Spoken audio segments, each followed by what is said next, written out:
శంషాబాద్ ఎయిర్‌పోర్ట్‌లో బాంబు ఉంది అనే ఒక అలర్ట్ వచ్చింది. దీనివల్ల మొత్తం గూడా అస్తవ్యస్తం అయిపోయింది. అసలు శంషాబాద్ ఎయిర్‌పోర్ట్‌లో బాంబు ఉండే అవకాశం ఉందా? దీని పట్ల ఎయిర్‌పోర్ట్‌కి వెళ్ళేవాళ్ళు గానీ, ఎయిర్‌పోర్ట్‌లో దిగేవాళ్ళు గానీ ఎలాంటి జాగ్రత్తలు తీసుకోవాలి? అసలు మొత్తంగా మన దేశంలో ప్రెజెంట్ ఎయిర్‌పోర్ట్‌ల పరిస్థితి ఏంటి? ఇండియన్ ప్రభుత్వం ఈ సివిల్ ఏవియేషన్‌కి సంబంధించి ఎటువంటి నిర్ణయాలు తీసుకుంటా ఉంది? ఎందుకంటే పాకిస్తాన్ ఎయిర్‌పోర్ట్‌లని అటాక్ చేసే అవకాశం కనిపిస్తోంది. ఆల్రెడీ ఎయిర్ బేస్‌ల మీద పాకిస్తాన్ అటాక్స్ మొదలుపెట్టింది. దాదాపు 400 డ్రోన్‌లను ఉపయోగించింది. మిసైల్స్‌ని వాడింది.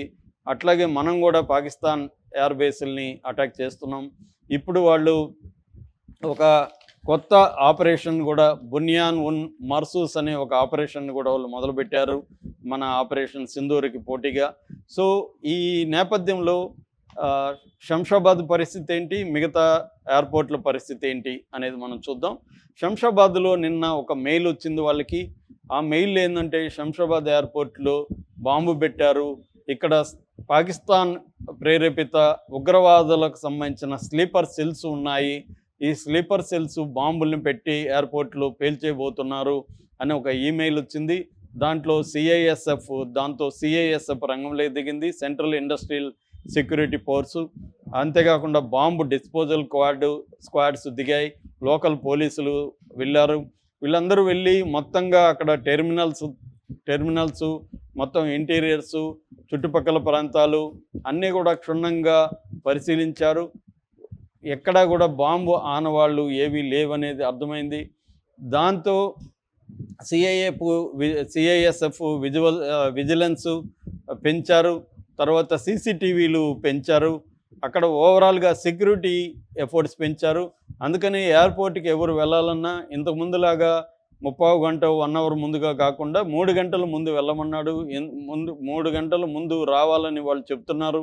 ఎందుకంటే సెక్యూరిటీ చెక్స్ అనేవి మల్టిపుల్ లేయర్స్‌లో చేయడం మొదలుపెడుతున్నారు. ప్రతిదీ క్షుణ్ణంగా చెక్ చేస్తున్నారు. కాబట్టి ప్రస్తుతానికైతే బాంబు థ్రెట్ అనేది లేదు.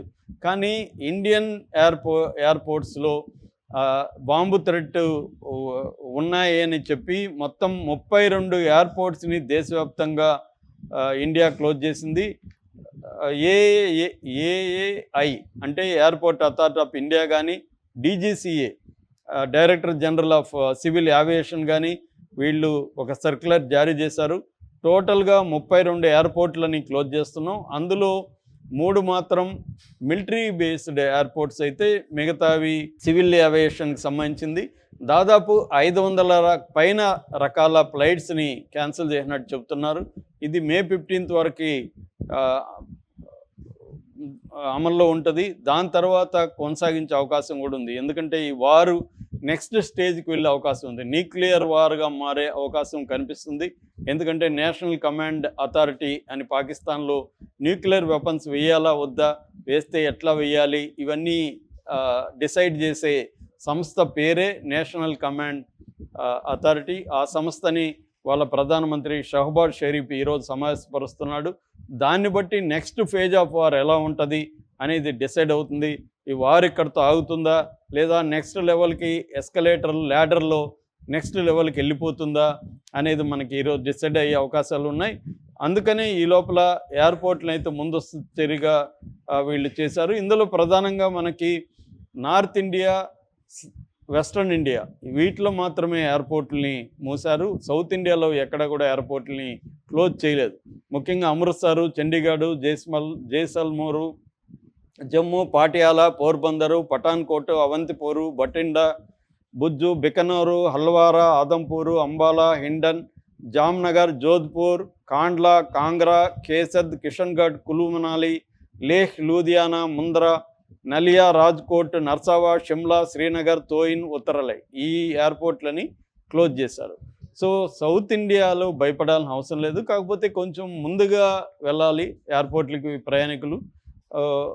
కొంత జాగ్రత్తలు తీసుకొని వెళ్ళాలి. ఎప్పటికప్పుడు ఎయిర్‌పోర్ట్ అథారిటీ వాళ్ళ సైట్స్ వాటిని వెబ్‌సైట్‌లో అవి చూసుకోవడం, వాళ్ళ రూల్స్ ఏమున్నాయో చెక్ చేసుకొని దాన్ని బట్టి మనం ఫాలో కావాల్సిన అవసరం ఉంది. ఎంతకన్నా మంచిది అత్యవసరమైన ప్రయాణాలు ఉంటేనే వెళ్ళడం అనేది కరెక్టు, లేదంటే స్లీపర్ సెల్స్ భయాలు అయితే ఉంటాయి. ఎందుకంటే హైదరాబాద్ కూడా సెన్సిటివ్ ఏరియా. ఇక్కడ అనేక సెన్సిటివ్ ఏరియాస్ ఉన్నాయి.